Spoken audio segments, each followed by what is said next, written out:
What's going on, Bulls fans? Welcome to another episode of Chicago Bulls Central. On today's episode, we'll be discussing the Bulls' upcoming game, as well as Coby White may be returning pretty soon. We'll see, and we'll talk about it right after this. All right, so Coby White is apparently close to coming back, right? You read the headlines. He participated in live practice. He participated, I think, on full 5-on-5 with some members of the Bulls bench, some staffers as well. But the quote from Donovan here was telling to me, and I'm gonna read this exactly and then give you my interpretation of what this means. So I really think that he's pretty close to getting ready to get back to practice. He's close. I think he's got enough confidence in the shoulder. His shoulder strength is fine for him to do this face live contact right now.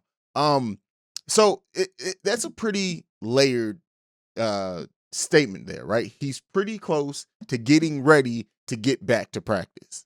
So with that being said, I know Pascal Siakam had a very similar surgery, if not the same exact surgery, and he had it in June as well. He's gearing up to return to practice as well. So those timelines seem kind of well. And then, this is now turned into, okay, when's Coby coming back? And I already talked about it in my last video. A lot of Bulls fans have gone from the Bulls need to trade Coby to, oh, well, Coby's going to be the fix to our bench scoring. With that being said, it's of course exciting for the Bulls to have Coby White back and him getting closer to just see what and how that does change the dynamic of this the bench rotation as well as the team and how it does help with that bench scoring. I've already said, I don't expect Coby to be back to like what we're going to see from Coby White probably till a month after he returns and gets back into being in games, but I could be wrong. With the way that some things have gone, I could say that, and then Coby comes back and scores 25 his first night out, right? So we'll remain to be seen, and I think that we need to be patient with Coby as well as this team in general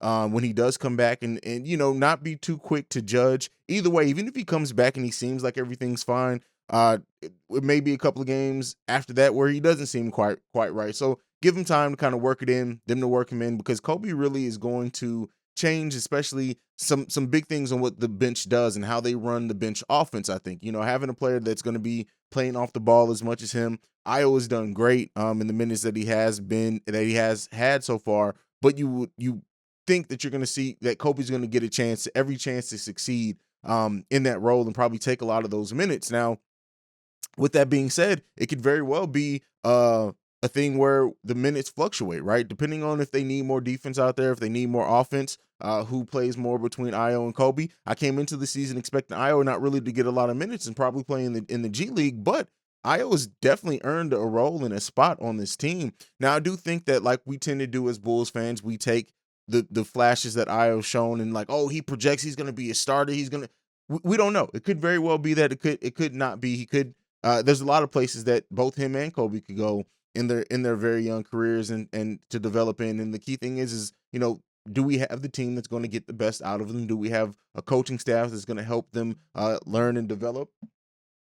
And the fact of the matter is that it's who wants it more, right? It's who's going to go out there, who's going to be consistent. But I do expect Coby to get every opportunity, and I really do think that the Bulls need Coby White at this point. And I know that's not the popular opinion, but that's just my honest thoughts on it. Is I do think that Coby White is needed for when we look at what the Bulls have lacked so far, especially from that bench scoring. I've killed that. You can check out my last video.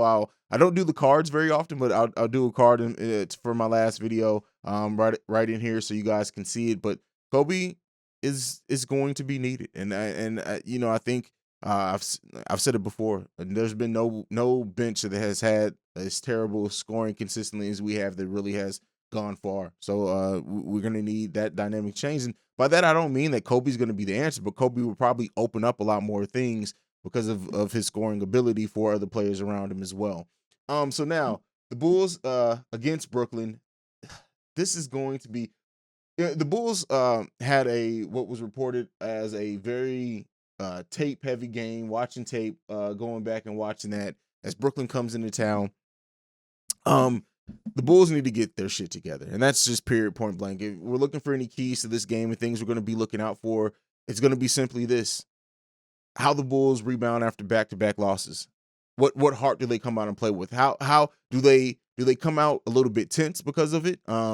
and play maybe a little stiff, or do they go back to being more free with it and just playing good, solid basketball? Um, the team has fun when they're ahead, but like between the things with the refs and just the frustration that a lot of the members of this team has, it seems like that's kind of gone away. The heart is still there, absolutely, but they need to get back to having fun out there, and they need to get back to just playing for each other. The ISO ball style is not going to work long term if we want to make a big playoff run. It's just not. And Zach, this isn't all Zach's fault. Anyone who's coming down and trying to judge Zach and say that, oh, this is Zach because he's out for a contract. No, this is back to Zach just wanting to win and being frustrated with things out there on the court. And that's why, people who make comments like that, like, oh, this is what Zach's doing. He's doing this and he's forcing it because he wants that big money.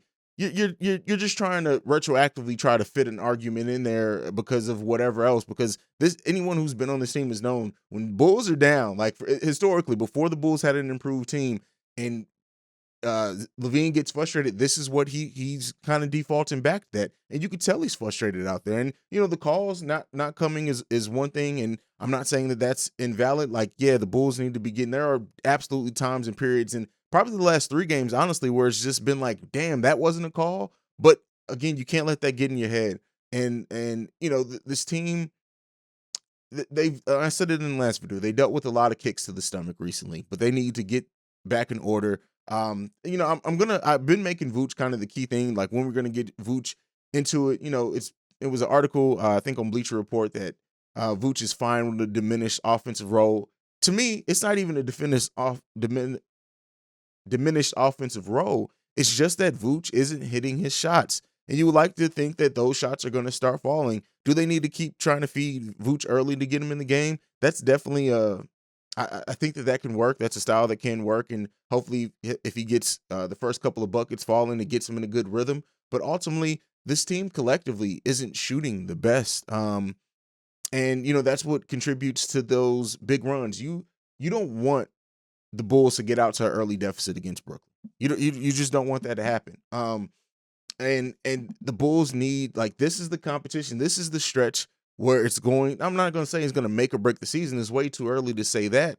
But this is the stretch where the Bulls are going, how we see how they rebound, how they bind together. It's all going to be told over the course of the next stretch of games. The Bulls don't want to get to dropping 3 games in a row. It's going to happen at some point this season, and it may happen very well tonight. But the Bulls need to get that grit, get that togetherness, and they need to just play smart basketball. And I think that like we've been in every game, regardless. We've been in every game, regardless of big runs, big deficits, whatever. We've been in every game at the end of that game. But at this point in time, we don't need to get down. Like, I would love to see a game in which the Bulls, not saying that they need to lead from start to finish against Brooklyn, but not to have any big holes that they get themselves into and then have to battle back from. Also, the bench. Again, what the fuck is Billy Donovan doing with these minutes? What is he doing with the rotation? Why is Alize Johnson going from getting about 12 minutes at the beginning of the season, I believe, to not playing at all? And he played great in the preseason. We need Alize's energy and rebounding out there in a team that is lacking energy and rebounding. And DJ and Tony Bradley have absolutely given that as well. I wonder if we're going to see a change in the starting lineup as well at some point in the Bulls. Maybe not tonight, but if we do see that, because I wouldn't mind to see a game with Bradley and Vooch out there starting our front court. Hell, I wouldn't mind, Javonte Green, energy, grit, all of that. I love Javonte Green, but I wouldn't mind seeing DJ get a start in Javonte Green's place as well to see what he can do out there with the starters. So there's a lot of things I'm going to be looking out for. Billy Donovan's rotations are a big one, and I really wish that a reporter or someone in the media asked Billy Donovan at some point the question about the minutes, because like you just, to me, just, and again, I'm a fan, I'm a spectator. I know I'm not a coach, but at the end of the day, like, it does raise some questions on like why in a game where we needed more rebounding, and Alize Johnson didn't get off the bench at all. So these are the things that I'm looking out for. Let me know what you guys are looking out for down below against this game against Brooklyn. Again, of course, I always think the Bulls can be in any game, but they really need to tighten up some things. And I'm not the bench scoring. I don't really. The scoring with this team currently, the bench as is constructed right now, they can get on scoring runs if they get into those defensive lanes and play really good defense and rebound the ball. That's been the transition buckets and everything on how our bench has scored. We need to see a lot of energy out there from everyone, but smart basketball over anything. But let me know down below What do you guys hope to see in this game against Brooklyn? Who do you think are going to be some of the key players? How do the Bulls guard Brooklyn? It's going to be I think it's going to be a tough game. It's also going to be a game where I think the Bulls are going to make it an ugly game as well, defensively if they need to, but they just need to focus back in on. But I want to hear from you guys, like I do in every video. I love the activity in the comments that you guys leave so much. Make sure you like, share, subscribe, all that good stuff. But like I like to end every video on, go Bulls. I love you guys. Peace. This has been a presentation of the Break Media.